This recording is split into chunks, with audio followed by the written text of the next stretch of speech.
Durante a sessão de leitura dos relatórios da CPMI, que deveria ter investigado os atos do dia 8 de janeiro, o senador Flávio Bolsonaro pediu o indiciamento de Lula, apontando pleno conhecimento tanto dos alertas prévios quanto da disposição dos agentes de seu governo para se omitirem e permitirem a invasão e depredação de prédios públicos.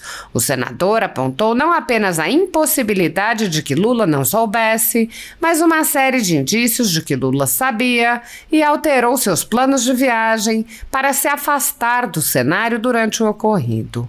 O senador leu trecho do relatório elaborado pela oposição para questionar as narrativas apresentadas no relatório da senadora Elisiane Gama. Flávio Bolsonaro listou uma série de indícios da omissão dos subordinados de Lula e de sua plena consciência e apontou: tudo indica que essa omissão deliberada teve como propósito a colheita de frutos políticos com os ataques e também com a criminalização da oposição. Flávio Bolsonaro lembrou ainda que, por isonomia, caso o STF entenda que os agentes públicos acusados pela relatora devam ser responsabilizados pelos graves crimes que ela lhes imputa, os mesmos crimes devem necessariamente ser atribuídos a Lula. Apoiadores do ex-presidente Jair Bolsonaro e pessoas que apenas têm um discurso diferente do imposto pelo cartel midiático vêm sendo perseguidos, em especial pelo judiciário. Além dos inquéritos conduzidos pelo ministro Alexandre de Moraes, do Supremo Tribunal Federal, também o ex-corregedor do TSE, Luiz Felipe Salomão, criou seu próprio inquérito administrativo e ordenou o confisco da renda de sites e canais conservadores como a Folha Política. Toda a receita de mais de 27 meses do nosso trabalho está bloqueada por ordem do TSE, com aplauso dos ministros Luiz Roberto Barroso, Alexandre de Moraes e Edson Fachin. Sem a possibilidade de receber a renda de seu trabalho, o jornal corre o risco de fechar. Se você apoia o trabalho da Folha Política e pode ajudar, use o QR Code para doar qualquer quantia para a empresa Raposo Fernandes ou use o código ajude@folhapolitica.org. Caso prefira, há a opção de transferência bancária para a conta da empresa Raposo Fernandes, disponível na descrição deste vídeo e no comentário fixado no topo. Há mais de 10 anos, a Folha Política faz a cobertura da política brasileira, mostrando atos, pronunciamentos e eventos dos três poderes, quebrando a espiral do silêncio imposta pelo cartel de mídia que quer o monopólio da informação. pix@ajude@folhapolitica.org. Assista. Obrigado, senador Marcos Rogério. Com essa parte aqui, presidente, é sobre a ciência e a atuação do presidente Lula e o seu indiciamento, os fundamentos. Como é de conhecimento público, no dia 8 de janeiro de 23, Lula estava no município de Araraquara, cujo prefeito é Edinho Silva, do PT. A CPMI desvendou que a ABIN produziu e difundiu entre os dias 3 e 8 de janeiro nada menos que 33 alertas sobre todos os riscos envolvidos nas manifestações de 8 de janeiro, sendo que os 11 mais importantes foram repassados diretamente para o celular do general Gonçalves Dias, ex-ministro do chefe do GSI da Presidência da República, o qual, de acordo com o atual ministro da Defesa, José Múcio, abre aspas, G. Dias é um dos mais fiéis amigos de Lula, fecha aspas. De fato, são inúmeras as demonstrações públicas de amizade, a qual foi confirmada pelo próprio general em sua oitiva perante a CPMI. A presente investigação apurou que Lula havia saído de Brasília no dia 6 de janeiro, mas com destino na cidade de São Paulo, senador Magno Malta, mediante solicitação feita às pressas pelo chefe do gabinete pessoal da presidência, senhor Marco Aurélio Santana Ribeiro. O pedido dessa viagem, encaminhado somente às 8h27 da noite do dia 5 de janeiro, previa que o deslocamento se daria entre os dias 6 e 8 de janeiro, com a finalidade definida como atividade privada. Mas é preciso lembrar que desde o dia 5 de janeiro, ou seja, antes de solicitar a primeira viagem com destino ao município de São Paulo, já havia alerta da ABIN vinculada ao general G. Dias, amigo íntimo e subordinado direto de Lula, indicando para o risco de manifestações agressivas por parte de uma minoria de mal-intencionados naquele final de semana que se avizinhava. A solicitação de viagem em caráter privado foi encaminhada às 8h27 da noite do dia 5, ou seja, quando diversos órgãos federais ligados diretamente ao presidente da República já tinham plena certeza de que haveria manifestações com deslocamentos para Brasília naquele final de semana. Mesmo assim, estranhamente, o presidente manteve a viagem com finalidade privada. Desse momento em diante, foram várias as mensagens informando sobre o potencial violento de alguns manifestantes que se dirigiam a Brasília.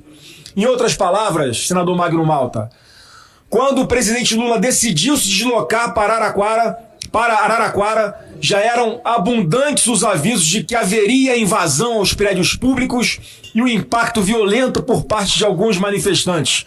Tanto que a base governista aqui busca imputar golpe à PM do DF, porque já havia inúmeros avisos até ali. Todos esses avisos foram emitidos pela BIM para então o ministro G. Dias e para os integrantes do grupo do Consins-BIM, antes de o presidente Lula optar pelo deslocamento para a cidade de Araraquara. Diante do gravíssimo cenário exposto, a postura esperada seria o presidente da República retornar imediatamente a Brasília ou sequer ter saído da capital. Mas, ao invés disso, ele preferiu inserir um novo destino na sua agenda, buscando dar um verniz de oficialidade sobre o seu afastamento, que era privado. No dia anterior às manifestações, ou seja, antes da ida de Lula para Araraquara, o ministro Flávio Dino chegou a enviar ofício ao governador do Distrito Federal, alertando sobre a chegada de manifestantes e o risco das ações hostis e danos aos edifícios públicos. A informação passada pelo ministro Flávio Dino, em pleno acordo com os alertas difundidos pela BIM e com o relatório sigiloso confeccionado pela Força Nacional, comprova que o fluxo de informações de inteligência na esfera federal era amplo, organizado e envolvia um grande espectro de autoridades, inclusive da Presidência da República, não sendo possível ao chefe máximo da nação, como já é de seu costume, alegar que não sabia de nada. Não se pode esquecer que o Palácio do Planalto tentou esconder as imagens e uma infinidade de documentos sob a rubrica de sigilo. O conjunto de todos esses elementos não deixam dúvidas de que o presidente da República, Lula, já sabendo da possibilidade de depredação, resolveu viajar para a cidade de Araraquara sob a falsa justificativa de que iria acompanhar uma enchente que já vinha ocorrendo há mais de 20 dias. Tudo indica que essa omissão deliberada teve como propósito a colheita de frutos políticos em decorrência dos ataques e também com a criminalização do grupo opositor, que sempre promovia manifestações legítimas, pacíficas e ordeiras. Concluindo, a leniência de Lula teve uma contribuição fundamental para permitir a invasão e a destruição do patrimônio público. Se ele tivesse agido conforme determina o arcabouço de atribuições legais, não abandonado a cidade e impondo, sem tergiversar, a proteção dos prédios públicos federais, em especial o Palácio do Planalto, certamente as invasões não teriam ocorrido ou os danos seriam minimizados. Dessa maneira, resta inequívoca a necessidade de indiciamento do atual presidente da República, Luiz Inácio Lula da Silva, pelos crimes previstos no artigo 163 do Código Penal e 62 da Lei 9605 de 98. Além disso, de acordo com tudo até aqui relatado, o caso envolvendo a negativa e o extravio das imagens também permite concluir por seu indiciamento pelo crime de prevaricação, previsto no artigo 319 do Código Penal. Não há dúvida de que a atuação heterodoxa do presidente da República, que simplesmente decidiu abandonar a cidade e deixar o Palácio Presidencial desguarnecido quando já havia inúmeros alertas sobre a possibilidade de atos violentos, foi tomada de livre e espontânea vontade. Trata-se de omissão deliberada.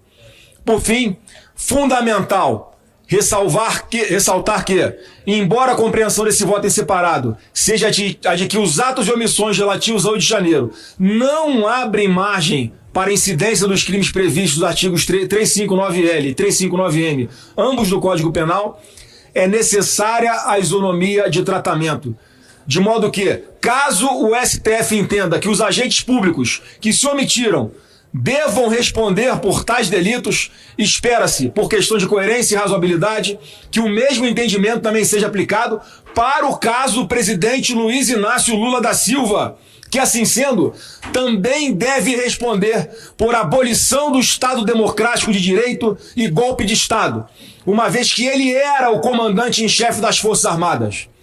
Como não existe na história da humanidade golpe de Estado sem armas, e os comandantes das 3 forças, Exército, Marinha e Aeronáutica, indicados por Lula, já haviam sido nomeados por Jair Bolsonaro, ainda durante a transição dos governos, em dezembro de 22, numa comprovação evidente de que nunca houve intenção do uso da força para a tomada de poder, a responsabilidade de evitar que houvesse o 8 de janeiro era exclusivamente de Lula e seu governo. Passa a palavra ao senador Jorge Seif.